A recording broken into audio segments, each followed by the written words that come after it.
Welcome to another edition of Carnivore Bites. I'm your host, Jeff Sherman, along with Dr. Eric Lopkin.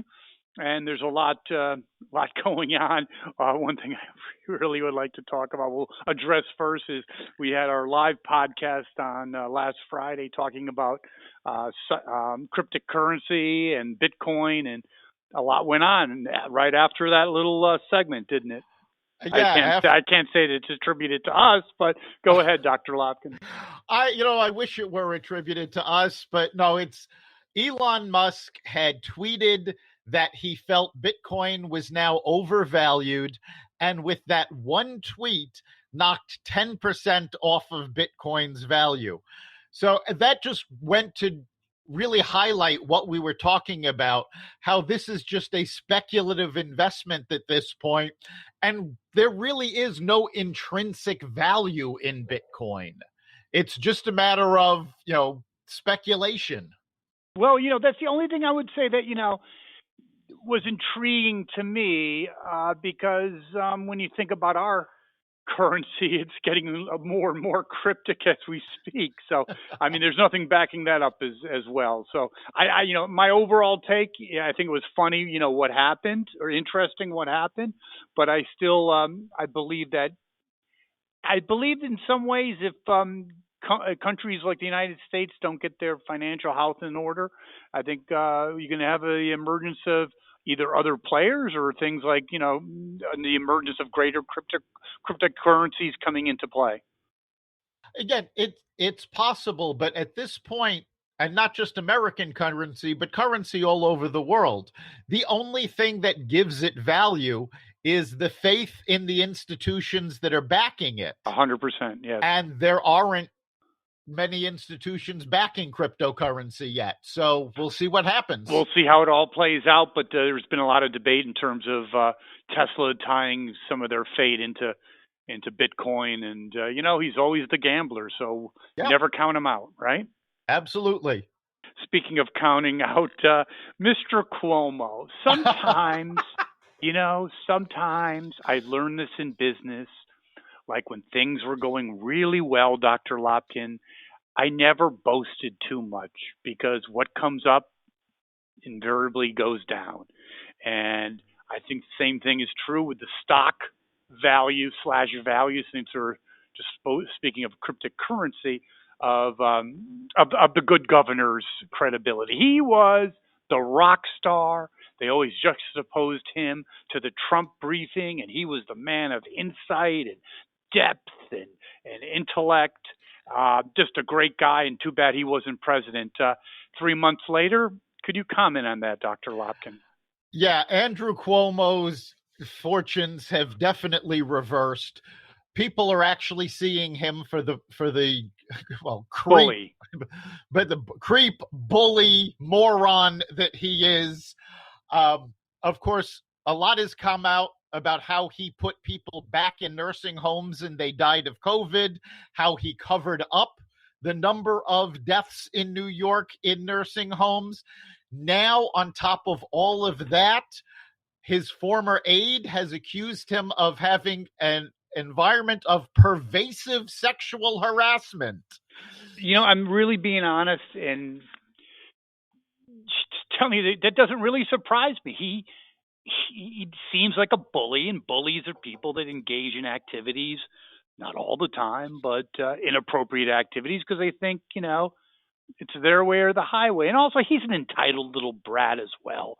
I mean, it's not like he had to work hard for his job, and I'm sure he went to an Ivy League school, but he's probably no genius either. But, I think it's really kind of funny. For those listeners who may not be aware, Andrew Cuomo is, of course, the son of Mario Cuomo, who was a majorly powerful politician and governor of New York. And basically, Andrew Cuomo is the epitome of someone who was born on third base and thought he hit a triple. No question, but also a little bit like his father, the amazing orator in terms of his ability to govern.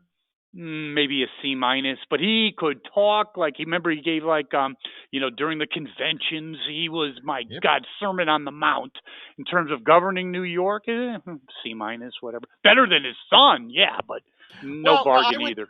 I would give Mario higher than a C minus, but Okay.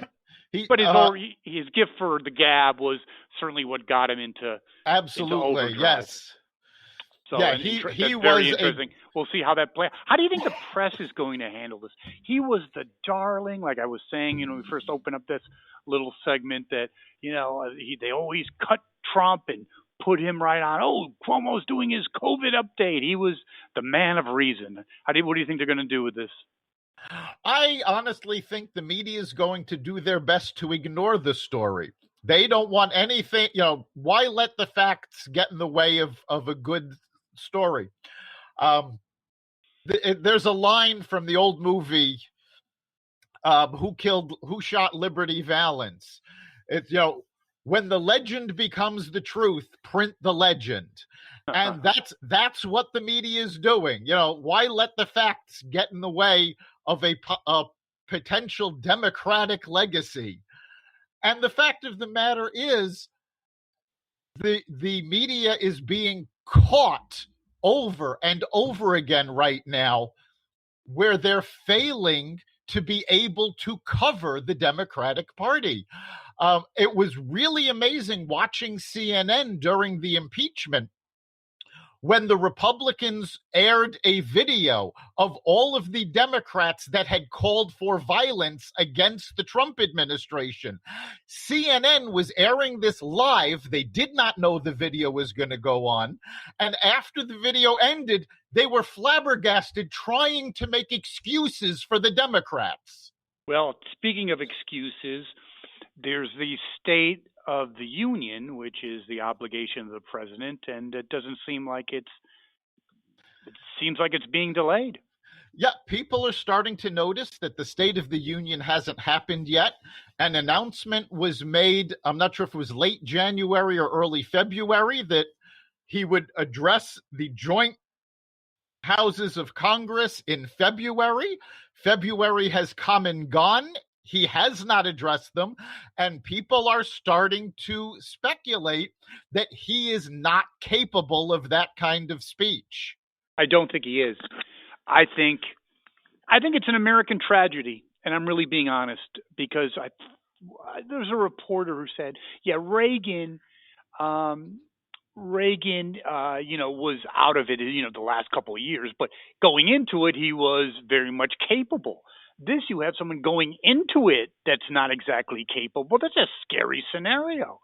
It really is. Nancy Pelosi made a number of comments prior to the election about looking into, the constitutional right to remove a president. Sure. And everybody assumed she was talking about Trump. But it's becoming more and more clear that the Democrats put Biden in because they knew nobody was going to be voting for Kamala Harris. And they want now to remove Biden and put Harris in the chief executive seat. Oh, boy. Well, you think she'll be successful? I don't know if she'll be successful. I know there is a large percentage of the Democratic Party that does not support her, and they don't want her being president. So we'll see if the party will come together behind it.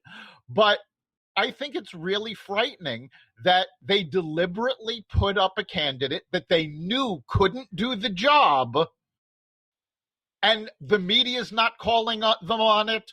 Nobody is saying anything about it. It is a blueprint for how to manipulate an election. And in fact, there was a podcaster, I just found out about this. There was a podcaster the other day that came out with a report. They went through voter registration rolls and found that a lot of these voters, now you don't know who the voters voted for, but in these heavily Democratic areas, these voter registration records were faked, and the addresses on them were in the middle of a street, parking lots, empty lots. Twitter banned the podcaster, even though he had absolute proof that these records were false. Well, we live in a very dangerous time, obviously. Um, yes, and it's very apparent. Um, yes, Trump did not act presidential, but the election was stolen. It really was. And more evidence comes out of this every day, and the media keeps hiding it, slapping it down, and they keep saying the discredited theory. Yeah, And the fact of the matter is, because they say that doesn't make it true. agreed. Well, we'll be live. We are in the process of trying to secure an interesting guest, but we'll be live Friday, won't we, Dr. Lopkin? We will. You can join us live Friday at 4 o'clock at blogtalkradio.com/carnivore radio, where you can call in and be part of the conversation. Thanks for listening. Thank you, Dr. Lopkin. We'll see you then. You've been listening to Carnivore Bites, part of the Exvadio podcast network. You can catch us every week on carnivoreradio.com, exvadio.com/podcasts, the Apple Podcast Store, Google Play, Spotify, iHeartRadio, and wherever you find podcasts.